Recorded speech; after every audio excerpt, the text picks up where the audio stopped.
Well, Ollie, there's one place to start, the England call-up. Just how proud of a moment was that for you and your family?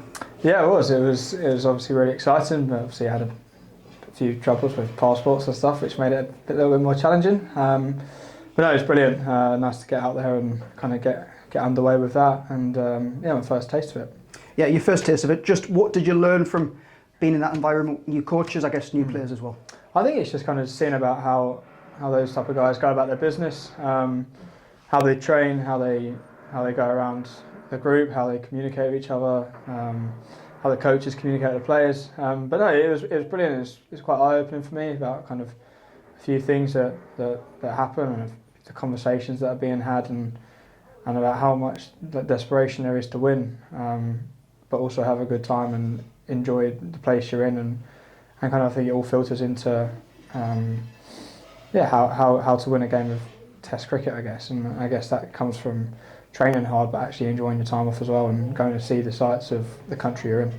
Yeah, a lot of people have said there's very similar things to McCullum and Ryan Campbell. Just tell us a bit about how you thought the kind of similarities were in terms of performing out there. Yeah, definitely. I think Cambo's kind of, when Cambo first came in, it's similar time to when Baz came in as well. I think their ethos is very similar. The positive brand they want to play and how they can always put like your strongest step forward and throw the first punch in the game. I think that's a big thing.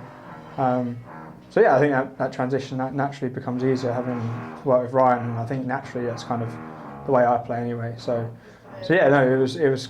I didn't feel like I was coming into a brand new environment where I had to learn a completely different mindset, because obviously we've played like that here for the last 2 years.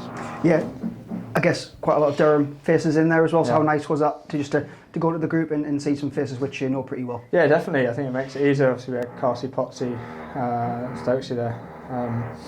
So yeah, and I think you play against so many different people these days that you kind of get to know people through Lions trips and other tournaments around the world. So yeah, I think it's a pretty easy group to fit into. I think they make life very easy for you.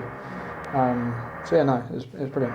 Well, Ollie, let's go back to, I guess, last season. Another solid year for you, rewarded with a new 3-year contract. Just how easy of a decision was that to pen a new deal for another 3 years here in Chesley Street? Yeah, what was that easy? I signed it a year early, so yeah, very easy. Absolutely love it up here. It's a brilliant place to play cricket, brilliant place to live, and yeah, I think the people and the culture up here it couldn't have been any better than what I'd wished for already. So yeah, very happy and obviously very excited to sign another 3 years.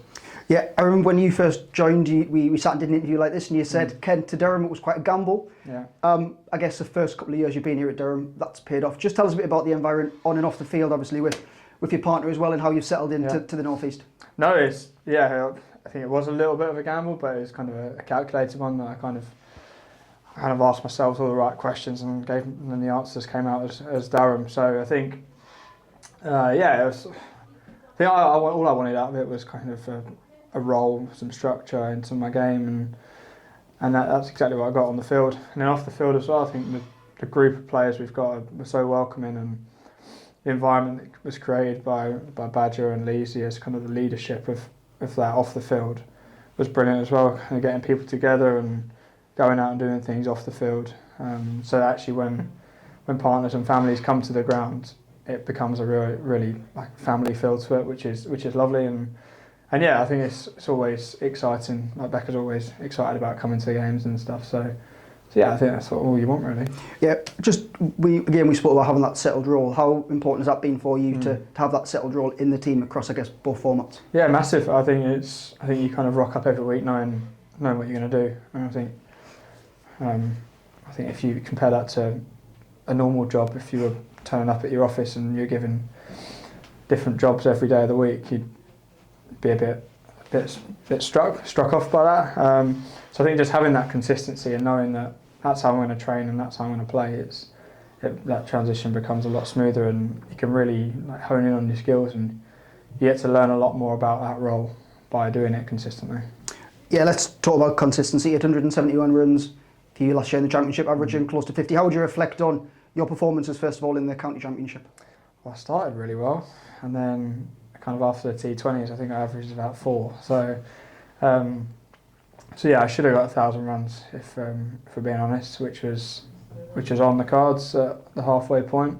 But yeah, a few things happened and mindset kind of wasn't as good as it was in the first half of the year and kind of tailed off a little bit. But hopefully I learned from that and kind of put that into this year and finish as well as I started last year. Yeah, first class best, 198 against Essex and then 170 against Lancashire. They were probably two of the strongest attacks at that time. Obviously Nathan Lyon, you played his spin very well. Just tell us a bit about the work you've done over the winter and leading up to the season and how that's paid off. I think it's been a bit of a strange winter really, because I started in here for a couple of weeks and went to New Zealand and kind of didn't do loads of stuff over there. Kind of did bits and bobs, but just kept ticking over. And then I was back for a week or so and then went to Dubai and did a T20 comp, so different skills in that regard as well. And then obviously back in now and then off to Zimbabwe. So hopefully everything feels like I haven't really stopped, so it doesn't really feel like I need to spend some time against the bowling machine. Yeah, let's just touch on your keeping, some nice catches again. Last summer, how would you evaluate where that part of your game's at? Yeah, no, I'm happy with that. I've tinkered with a few things this year. So yeah, I think it's keeping for me it's something that comes very naturally to me, and yeah, I don't really judge myself too much. I'm more focused on how I can impact the game as a keeper. If I can make 2-3 good catches a game or pull off a stump in that somebody else wouldn't, then for me that's brilliant. But yeah, I take a lot of pride in it. Get a lot of stuff done with Cole in the winters. So yeah, no, keeping's been going nicely and hopefully continue that into the year.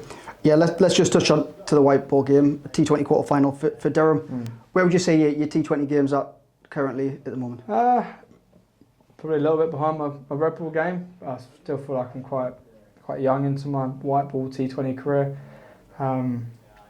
Similar to what I was saying about consistency, I haven't really had that in my career. I've kind of been up and down the order and not really had a set role and learning different skills, been in and out of teams. So yeah, it's been tricky to try and kind of work out what type of player I am in T20 cricket. I had a really good year, my first year here. I think I got close to 350 runs in. Your leading run scorer, I think. Yeah, batting at 4, which I really enjoyed. And then, obviously I don't know where I'm going to bat this year yet. But look, we've got a really good team. So we got to the quarter final last year, and obviously that was struggled in that. But yeah, it was a good comp last year, and we showed that we are capable of beating big teams and hopefully going one step further next year and going into finals day. Yeah, and just in terms of this pre-season, obviously you haven't been around much. Leading up to the start of the season now, what's your plan of action in terms of going into Zimbabwe and then into the new season? I think spending a bit of time at home, going back home this week, see the family, which would be nice. And yeah, kind of just like recharge, I guess, and then once we're back from Zimbabwe, it's kind of that's the season, and then you're off till September the 29th or whatever it is. So yeah, I think just recharge as best as possible and go from there. You mentioned it before, but the Durham squad, obviously it's a pretty strong squad this year, some new signings, Emilio and Will Rhodes.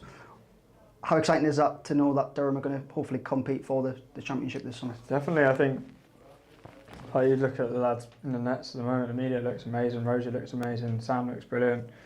So you've got 3 players ready to go. So yes, I think Ryan's got a tricky job on his hands, talking to players and working out who's going to do what and bat where and who's going to play. But yeah, that's above my pay grade, so I'll let him deal with that. And then just finally, Ollie, obviously solid couple of years for you. How much are you looking forward to putting the shirt back on and going and performing again for Durham this summer? Yeah, no, best part of the year, starting off in April and getting into the season. I think after you play 2 games, you think, well, I've still got 12 left, but that soon comes around very quickly. And yeah, I can't wait. I love playing up here. I love playing for Durham. I love winning games and yeah, having a good time after. So yeah, can't wait.